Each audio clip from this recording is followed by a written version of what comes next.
All right, good evening. My name is Bob Connors. It's 6:02 p.m. And I'd like to call the September 16th meeting of the Newbury Conservation Commission to order. Mason, can you please read the preamble to the remote open meeting law and take a roll call of the members present?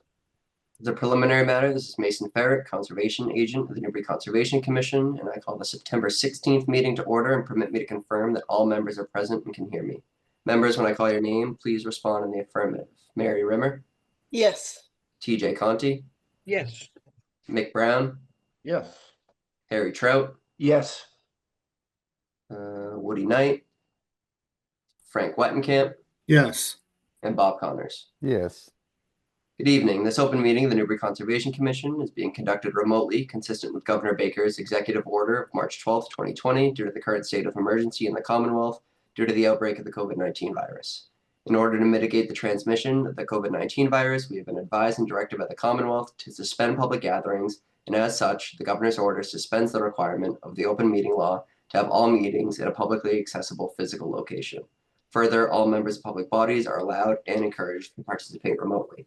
Ensuring public access does not ensure public participation unless such participation is required by law. This meeting will feature public comment. For this meeting, the Newbury Conservation Commission is convening by Zoom conference as posted on the agenda of the Newbury Conservation section of the town's website, identifying how the public may join. Please be aware that other folks may be able to see you, and take care not to screen share your computer. Anything that you may broadcast may be captured by the recording. Applicants or their representatives may be called upon to speak and/or share information to the screen if able on the fly. We're now turning to the first item on the agenda, but before we do so, permit me to cover some ground rules for effective and clear conduct of our business to ensure accurate meeting minutes. The chair will introduce each speaker on the agenda. After they conclude their remarks, the chair will go down the line of members, inviting each by name to provide any comment, questions, or motions. Please hold until your name is called. Further, please remember to mute your microphone, please use earbuds, and please remember to speak clearly and in a way that helps generate accurate minutes. For any response, please wait until the chair yields the floor to you and state your name before speaking. Board and committee members should be called upon in the first name alphabetical order to ease the process. After board and committee members have spoken, the chair will afford public comment as follows. The chair will first seek questions through the chat function. When participants are using this function, please list your name, address, and then your question. The chair will then seek questions from the public who wish to speak. They'll be asked to identify their names, address, question, and once the chair has a list of all public commentators, they'll call on each by name and afford 3 minutes for any comments. Finally, each vote taken in this meeting will be conducted by roll call vote. Okay, thank you, Mason. Okay, upcoming meeting dates. We have October 7th and October 21st will be the next two meetings of the commission. Meeting minutes review. We have the August 5th, 2025. And I apologize, team. I put the 9/2/2025 minutes in mid-afternoon today. So if you haven't had a chance to take a look at those, we can just kick those to the next meeting. So any questions, concerns, or corrections on the August 5th meeting minutes? Okay, I will entertain a motion to approve the meeting minutes for August 5th as written. So moved. Second. Okay. And Frank was a second. Okay, roll call. All in favor. Mary, Yes. TJ, Aye. Woody, Mick, Aye. Harry, Yes. Frank, and Bob Connors votes yes. So team has, again, just to apologize, the 9/2 meeting minutes are in the Dropbox, but they got there late. Is the wish to kick those to the next meeting, to the August 6th meeting? Or have everyone had a chance to take a peek at them? I had a chance to look at them, Bob. Okay. I did Sure. not, but I Okay. trust Frank, his Right. memory. Okay, Harry? did you Yeah, have a I chance? did review them like within 10 minutes of the meeting and I'm fine. Yeah, no, it was a last minute scramble to get everything in, so. It's okay. All right, Mick, how about you? I haven't had a chance to review September. Okay. Yep. So Mason, why don't we do this? We're going to, we'll table the minute review for the 9/2 meeting. We'll put it on the October 7th agenda. Yep, Okay. sounds good. All right, thank you. All right, first order of business, certificate of compliance, DEP file number 0501337, 84 Boston Road. Applicant is requesting a full certificate of compliance for a project that was permitted to construct a proposed office, garage, and contractor's yard. Plan amendments were made during the project, and an as-built is provided highlighting additional changes. Mason, why don't you give us an overview on this and if you have a recommendation?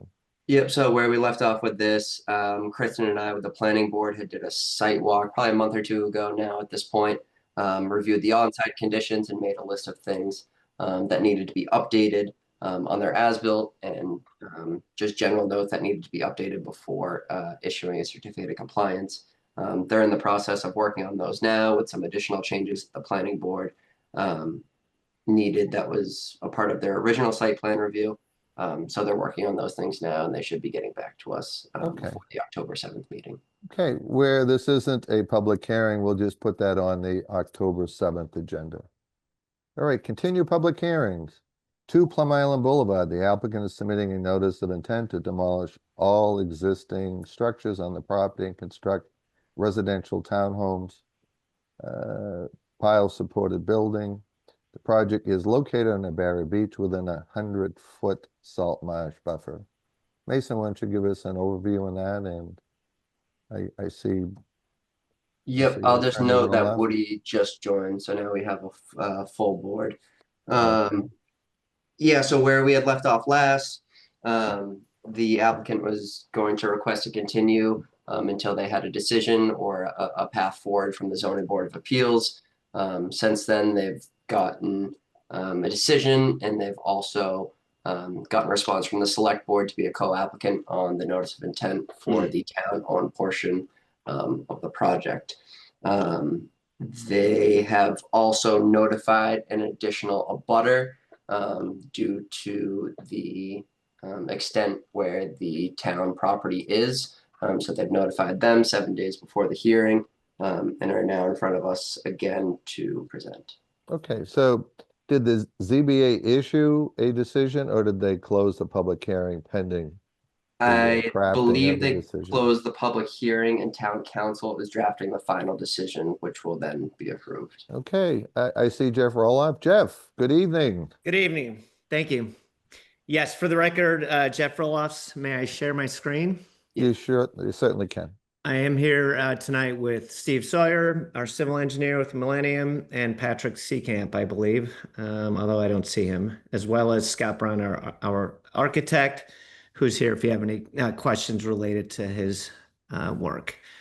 So I'm going to just give you a quick introduction, and then I'll turn it over to Steve.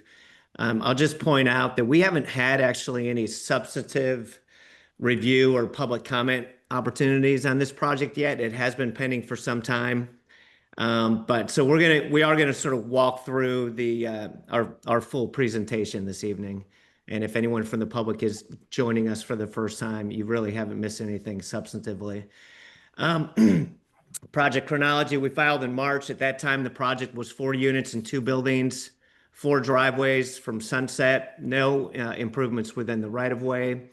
We sort of reshuffled our project team after that meeting, and the first ZBA meeting came up with a significantly revised project, knocking the units down to 3 in 1 building, 1 shared driveway off of Plum Island Boulevard.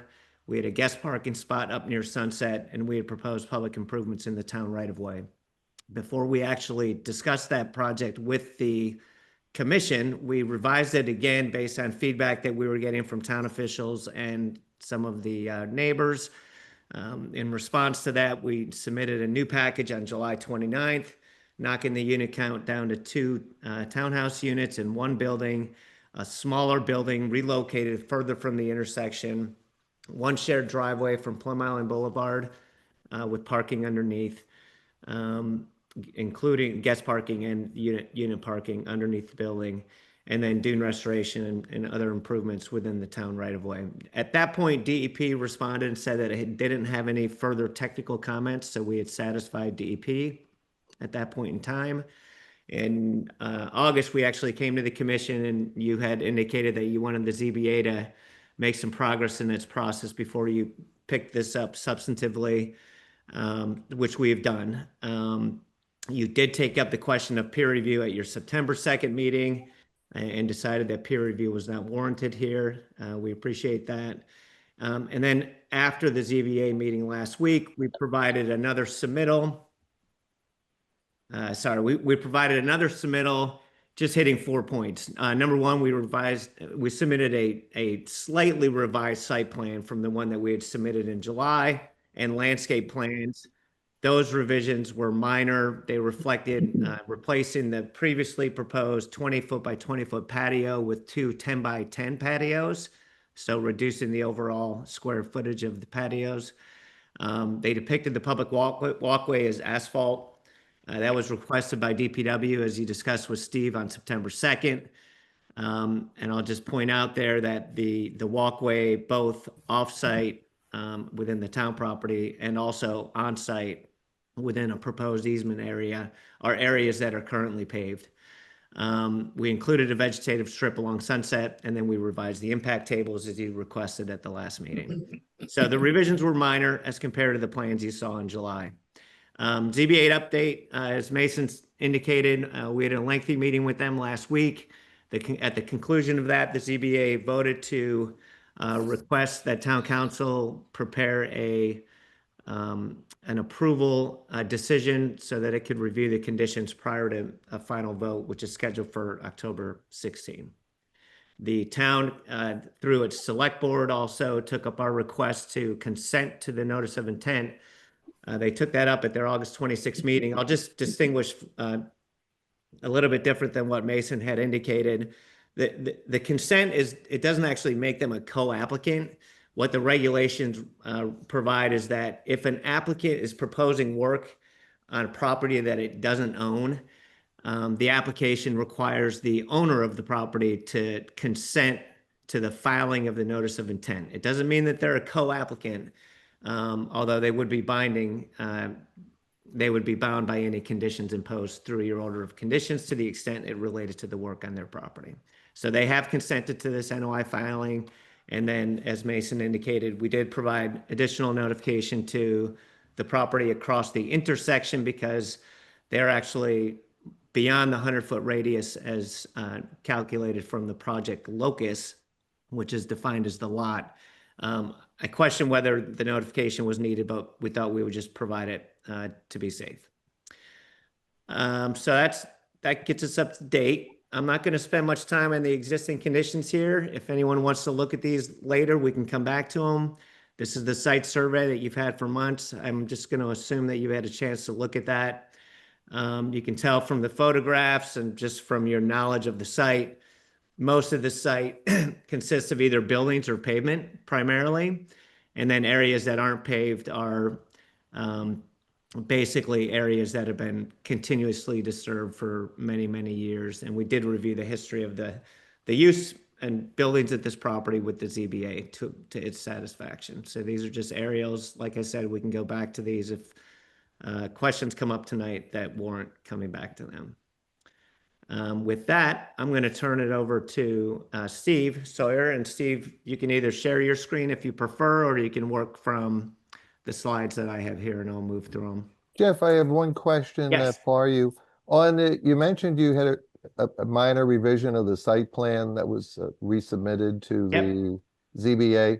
Has that been forwarded to us, or did we already have that? And then You do. Okay, So on September 9th, you got a package for me that right. included a letter for me providing you the updates. Sorry, I could pull it up if you want, but you'll see in your file, you've got a letter from me that actually hits these 4 points. So it was a letter just providing you an update with the ZBA process, the town consent, and the supplemental notification. And we included with that letter the updated site plan and updated landscape plans, both dated September, that incorporate the same revisions that were included in the plans submitted to the ZBA. So the plans that you have in front of you are the ones that I'm showing here, and those are the most current plans. So for example, the public way here is shown as being asphalt. You can see the vegetative strip there. You can see the smaller patios that are on either side of the building now, rather than the larger patio previously proposed. So yes, you do have those. Okay, thank you, Jeff. Yep. Welcome, Stephen. Hello, good evening. So yeah, so there really has, since I think the last time I presented, I can't recall the last time I presented, there was really minor, very minor changes. I think what we had was a wood boardwalk for that public sidewalk, and in meeting with James Surratt, he said, you know, as far as the town is concerned, he'd much prefer bituminous for that sidewalk that directs pedestrians from parking. If they park on Sunset Drive, they can cross the street and walk, make their way around the corner away from the traffic down to Plum Island Boulevard towards the towards the beach.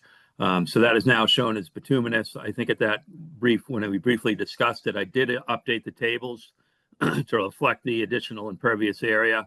If you look, so in both cases, you know, we're removing, you know, on the city property, there's a substantial removal of pavement. The bituminous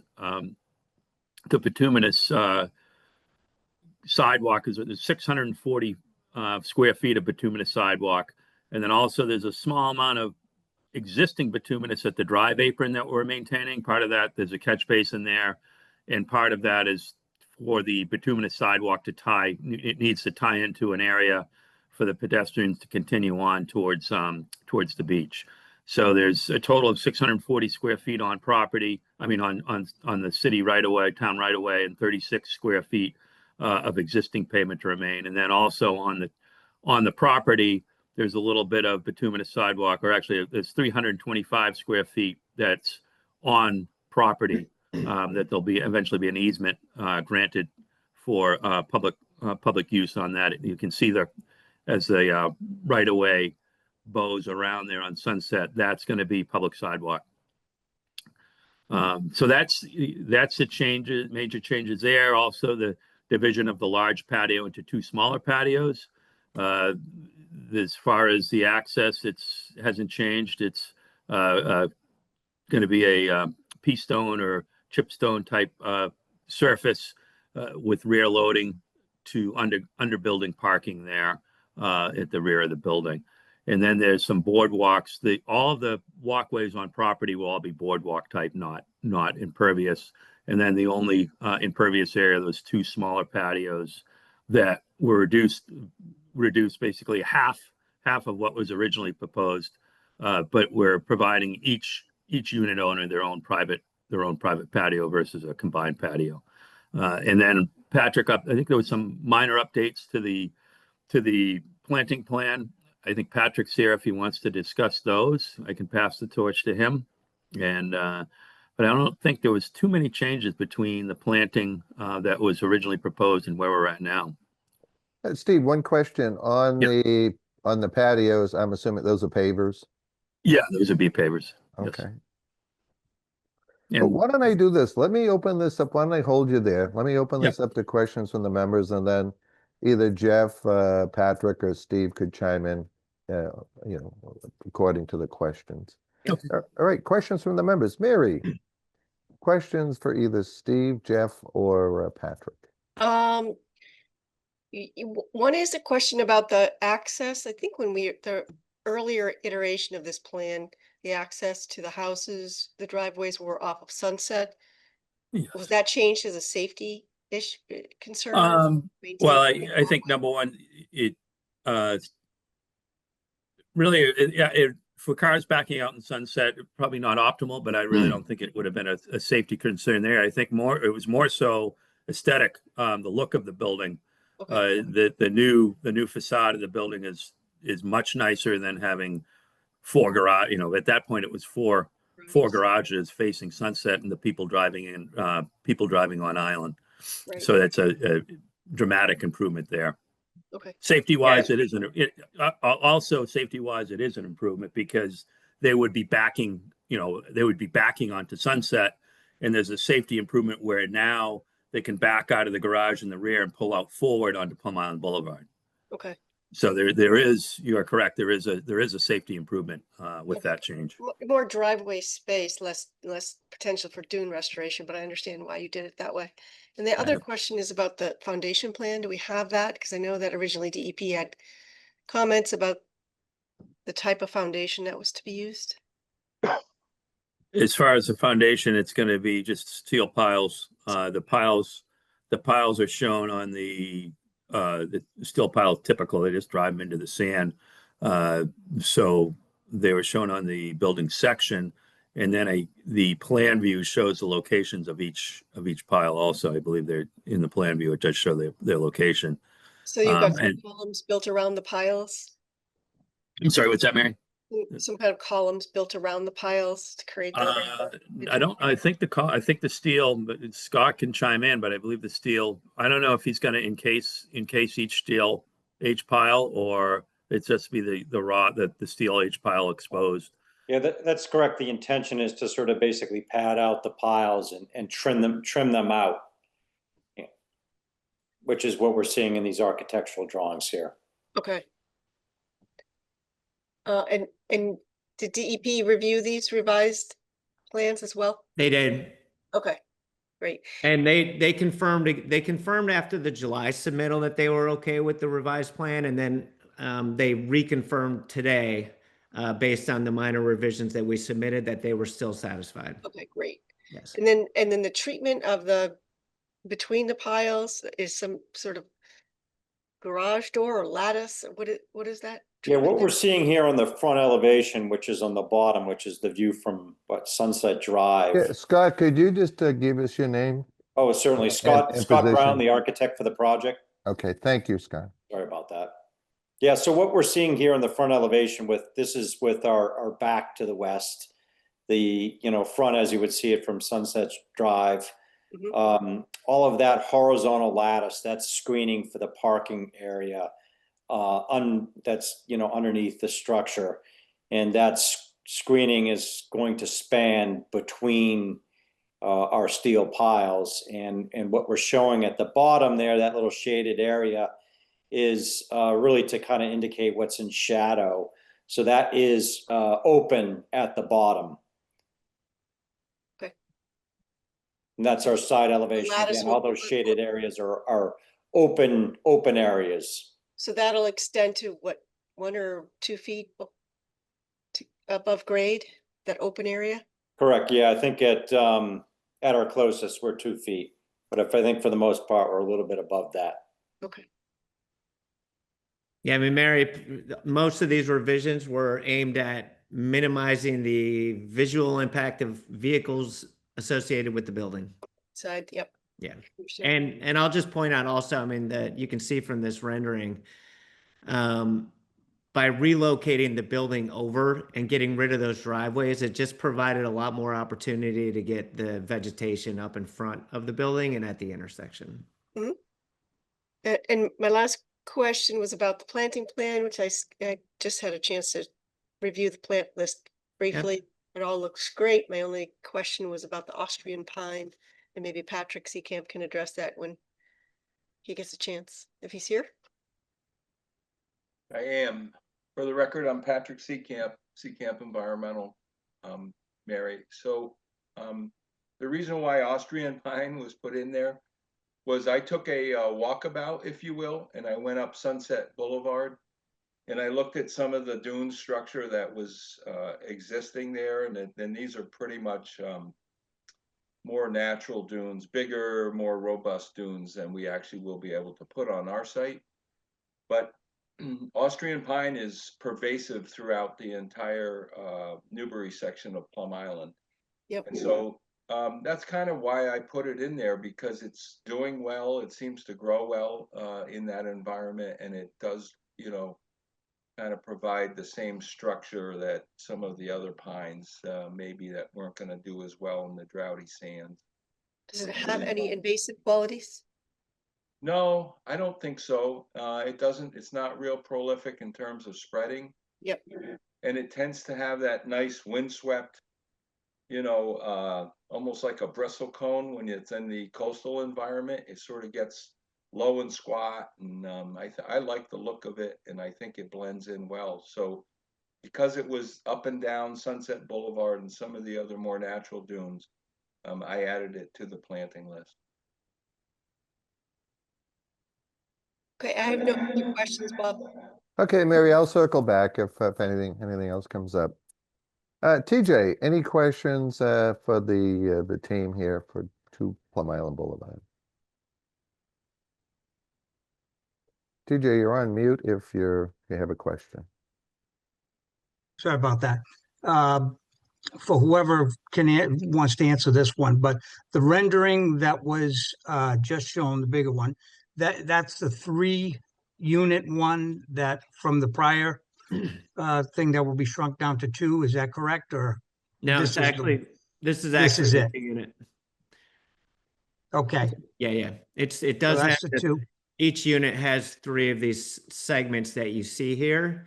And it is a reduced footprint as compared to the 3-unit proposal that you saw in June. But Scott, you can correct me if I'm wrong on that, but this is the 2-unit rendering. Correct. That is the correct one. Okay.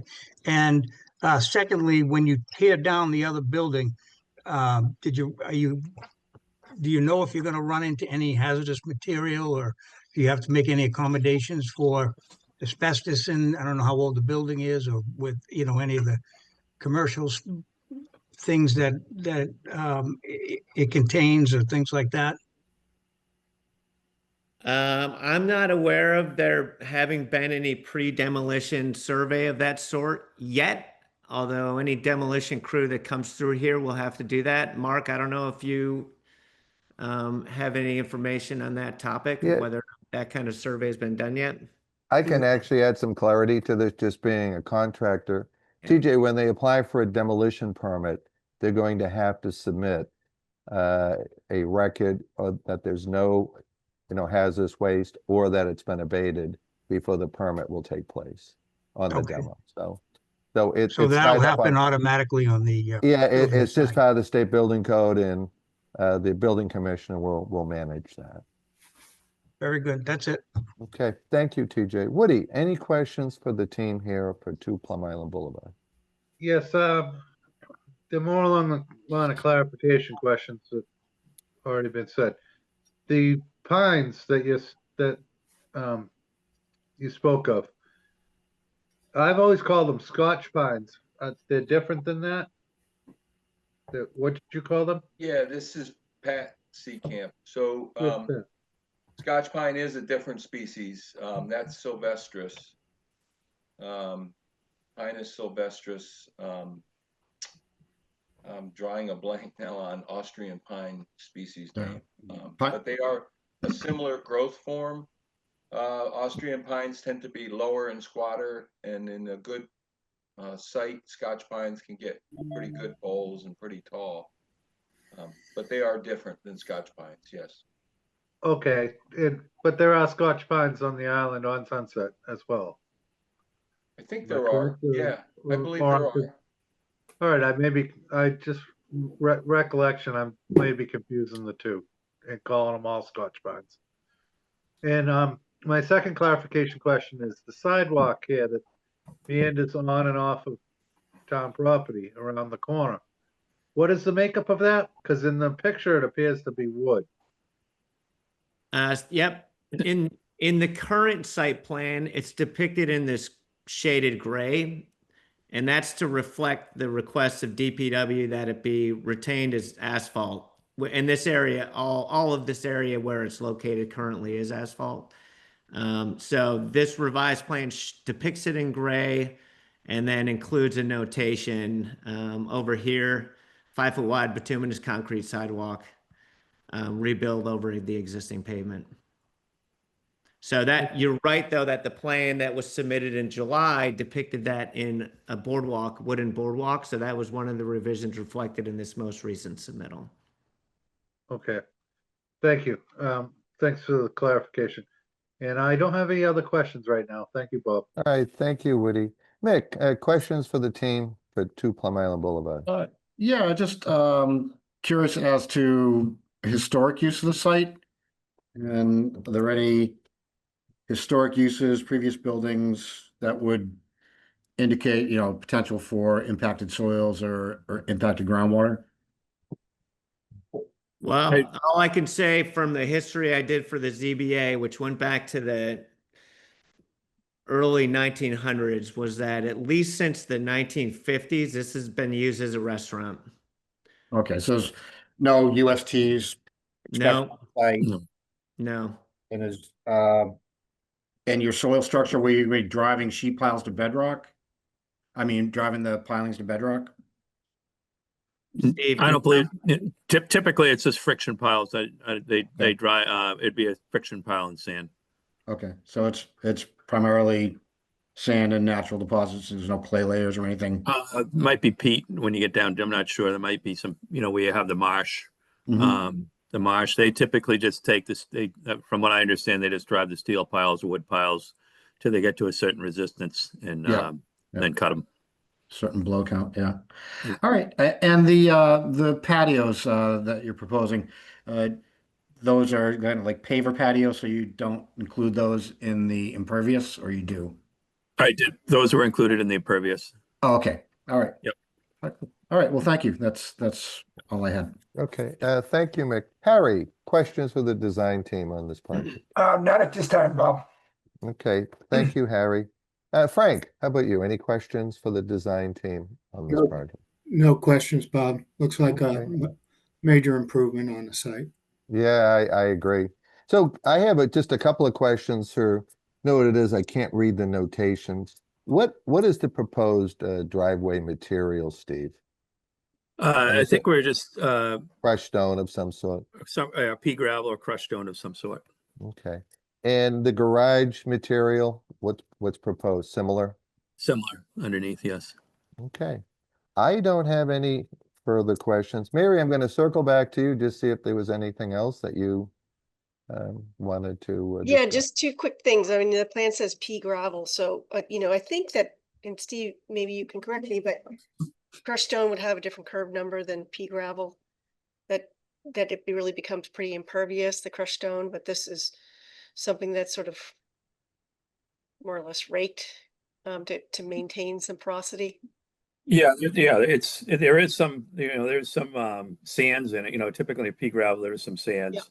Yeah, It's not a lint pack material. I don't think we're not, the stone dust is the material gets pretty impervious and can compact like concrete. yeah, exactly. So I'm Yeah. assuming that that's not what we're using. No, we're not using the stone dust. No. Okay, good.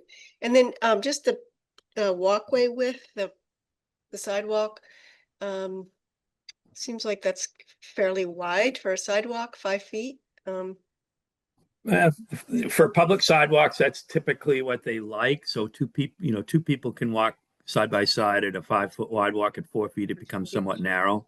Yep. So typically now public sidewalks, they push for a 5-foot width if possible, minimum width if possible. Okay. If you did, that's one thing James mentioned. He said, he realized there are environmental implications of it, and he would understand if the commission had other wishes for that sidewalk. Okay. Who would maintain it? Town will maintain that. They'll have an easement or something across that property? Yeah, across the property, there'll be an easement for that portion, where it's on the off the right of way. Okay. Okay. Yeah, I mean, it certainly would be narrower, would be, less asphalt is always good on the beach, but if it really affects the functionality of it, then it's probably an acceptable trade-off, so. Yeah. Okay. So just following up on Mary's question, Steve, you're going to provide easement for the town to maintain it. I'm assuming same for the public right to pass and repass on Yes, that as correct. well. Okay. That's correct. Okay. Well, before I open this up to the public for questions, this is a vast improvement, team, over the original project submittal. I think it's a great improvement to the resource in this area. So with that, Mason, are there any raised hands from the public at this time? Seeing none. Okay. Do any members have a request for any additional information or additional questions at this time? Okay. Hearing none, I will entertain a motion to close the public hearing. So So moved. moved. All right, Harry, you made that? Second, Okay, so Harry and TJ. Okay, a roll call. All in favor? Mary, Yes, TJ, Aye. Woody, Yes. Mick, Aye. Harry, Yes. Frank, Yes. and Bob Connors votes yes. Okay, team, this is usually when we discuss any particular additional special conditions on this property. Mary, do you have any outside of our usual conditions? I think where there's a demo involved in this, there might be some additional conditions. It might take a little bit of thought, actually. I don't know if we could do this in the meeting or we can, Yeah, I would, come up with this conditions for discussion at the next meeting, but where you're demolishing, I don't know if there's gonna be a lot of excavation to remove an old foundation, in which case, how is that gonna be done, and does it need to be backfilled? Those kind of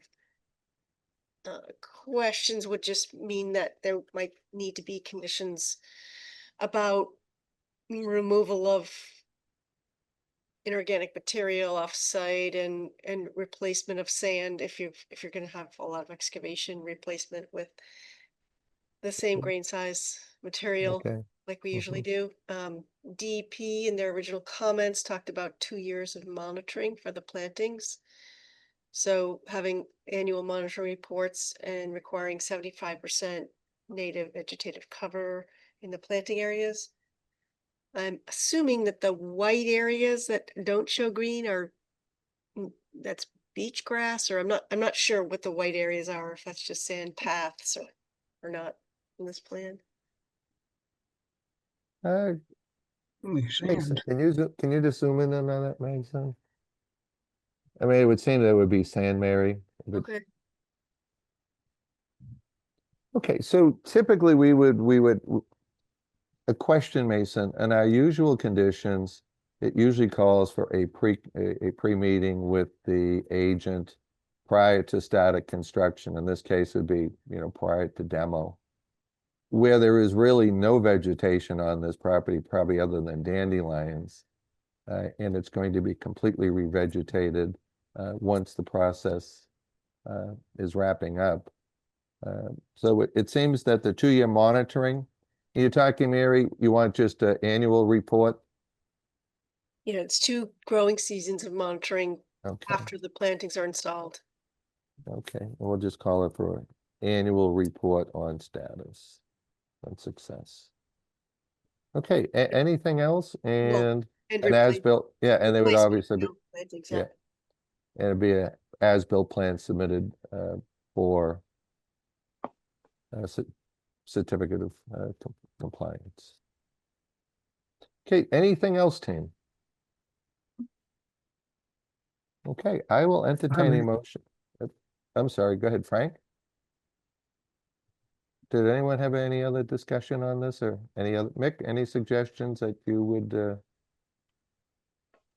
No, I have no further questions. Like you said, it's a vast improvement on existing conditions. Yeah, no, it's going to look nice. I will entertain a motion to issue an order conditions for 2 Plum Island Boulevard with the usual conditions, with the addition of a 2 years monitoring for plant growth with a 75% success rate, and as-built plan prior to issuance of a certificate of compliance, and a pre-meeting with the agent prior to start a demo. And I So moved. similar grain size Yeah, replacement. and I think that's in our general conditions anyway, that it just in the has to be the Plum Island Civ analysis Okay. compatible. Okay, roll call, all in favor? Oh, excuse me, that was the motion. Do we have a? Second? Well, we need someone to, I'm entertaining the motion. And so- TJ did. Okay, TJ's making yes. the motion, and Mick, you're seconding it. Yes. Okay, all right then. Anything else?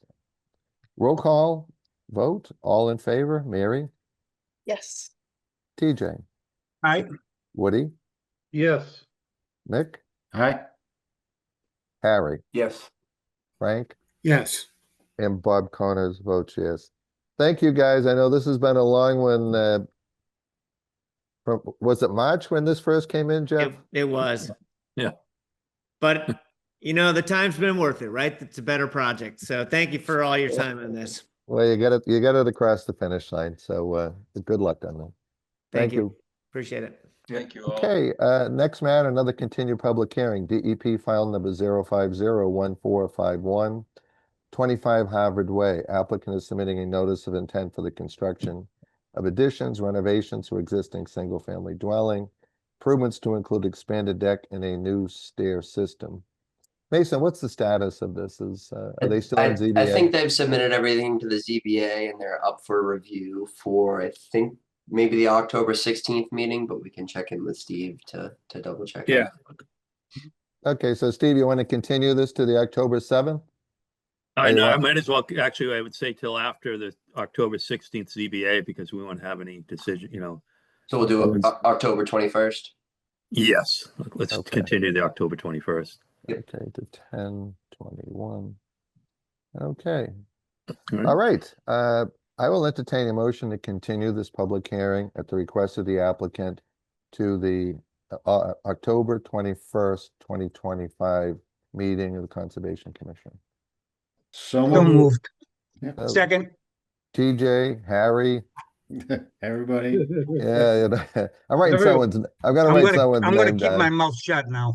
No, listen, I'd rather have three people say that. I'll pick the order. Okay, roll call, all in favor, Mary, Yes. TJ, Aye. Woody, Yes. Mick, Aye. Harry, Yes. Frank, Yes. and Bob Connors votes yes. All right. Now we have a DEP file number, another continued public hearing.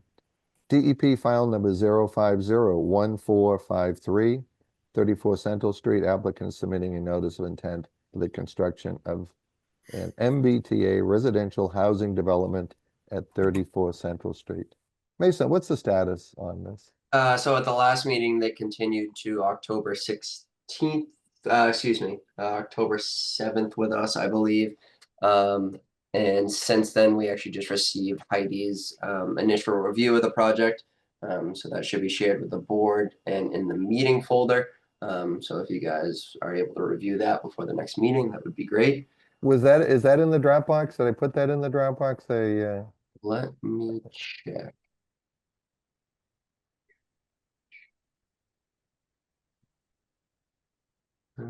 Let's see. Don't think so. Okay. But I'll reshare that with you to make sure you have that so that can be shared with everyone. Yeah, send that over and I'll add it to the Dropbox Yep. for the October 7th. So they're requesting continuance to our October 7th meeting. Yep. Okay, I will entertain a motion to continue the public hearing at the applicant's request to our October 7th, 2025 meeting. So moved. Second.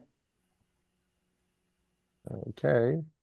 Roll call, all in favor, Mary, Yes. TJ, Aye. Woody, Yes. Mick, Aye. Harry, Yes. Frank, Yes. and Bob Connors votes yes.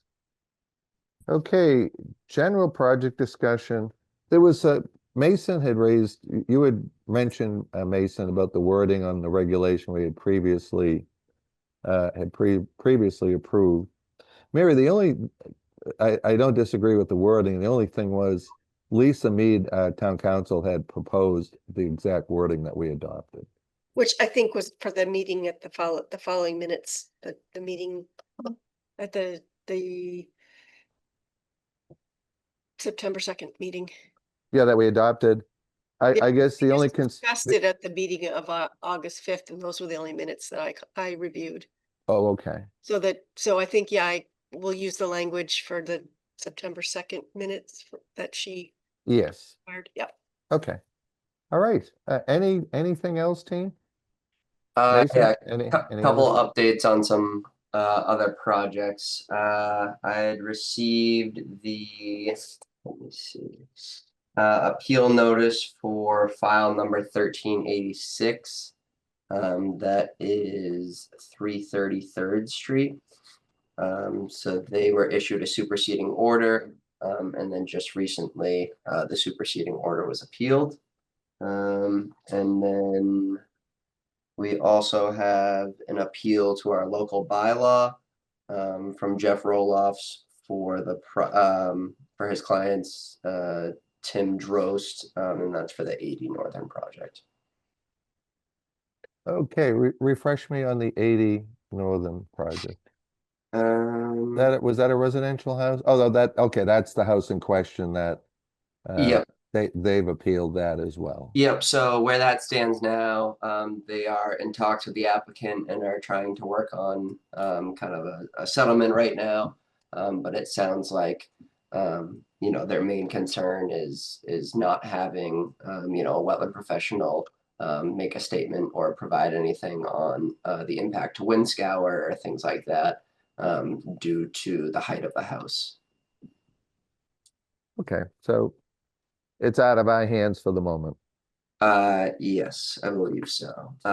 From what Jeff had been saying is the next steps is I believe the applicant has 90 days to get the information together for all of the submission material that was presented to the Conservation Commission, and that is submitted to the court for review. No, is that for 80 Northern or for 333rd? For 80 333rd's being, but 80 Northern was appealed to DEP though. The order, I think, right? I mean, until DEP made a decision, you really couldn't appeal that to Superior Court. So Oh, it it's has to be local 330. bylaw appeal has a different. Yeah, it's a local bylaw appeal. I think it's because the height of the house was pushed because by right they have the 2 9x18 parking spaces. And that's what they're disputing, I believe.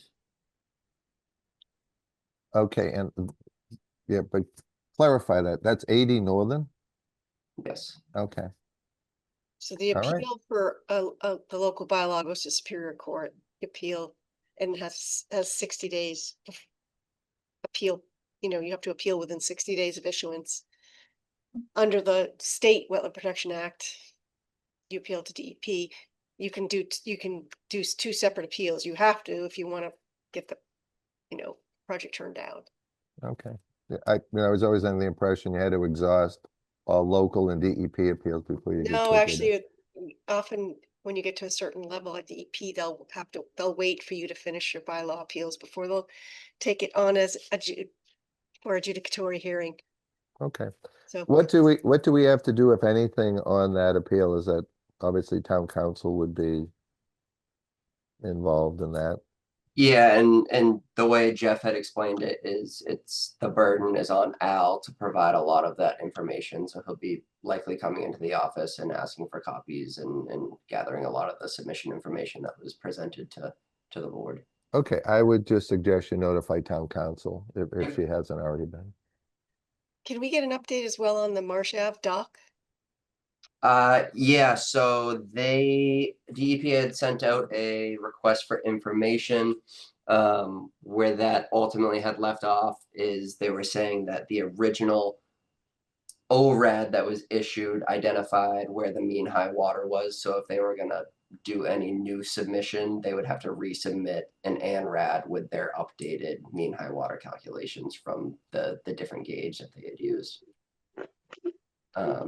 At that point, I had talked with the landowner, and he was kind of hesitant on going forward, seeing that he's already kind of sunk a lot of money into the permitting process, and I'm not sure if he's really, seeing the end results as practicable at this point. Okay, yep.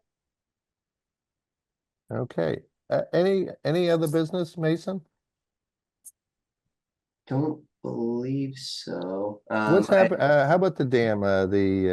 Oh, yes, Larkin Dam. Larkin Construction Dam. is actually starting on Tuesday. They've just started mobilization and stuff like that. So laying out construction roads and things like that. So Tuesday they'll be finishing the construction road over at the Larkin Dam, mobilizing all the way to the dam site.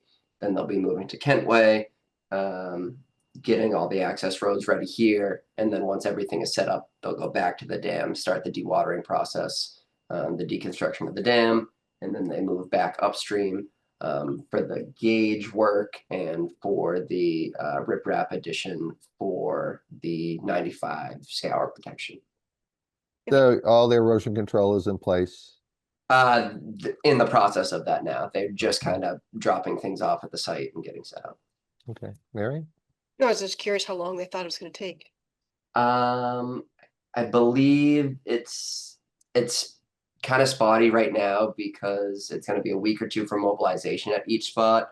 And depending on how fast the review for the water quality control plan comes back from the Boston office, they may have to wait a couple days or a week or so before they. But they're trying to get it in by this end of this year. Okay. But from the sounds of it, I think that the Boston office is trying to quickly review to kind of get things moving. So. Okay, anything else, Mary? No, thank you. Okay, Mick, anything you wanna, any questions or comments you wanna make?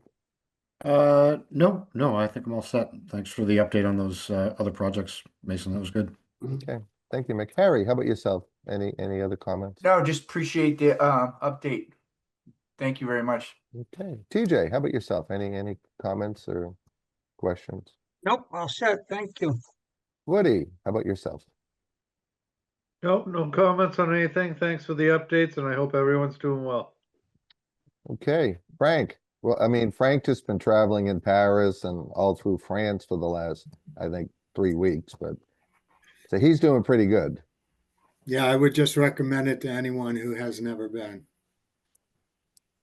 Definitely go. Okay, all right, I have no comments. Sounds like Frank is requesting a site walk to the south of France. Yeah, Yeah, we're looking for the slideshow. I'd like to propose we have a site walk to Saint-Tropez. A offsite meeting for the commission, Yes, absolutely. a retreat. That'd be the perfect retreat. Yeah. Town to pay all expenses, yes. Okay, it is now 6:55 PM and I'll entertain a motion to adjourn. So moved. Second. Okay, all in favor? Mary, TJ, Woody, Aye. Frank, Mick, Aye, Harry, aye, Bob, aye, aye. Todd. Right, right. All right, good night, everyone. Thank you. Good night. Thank you. Yeah. All right, everyone. Bye-bye.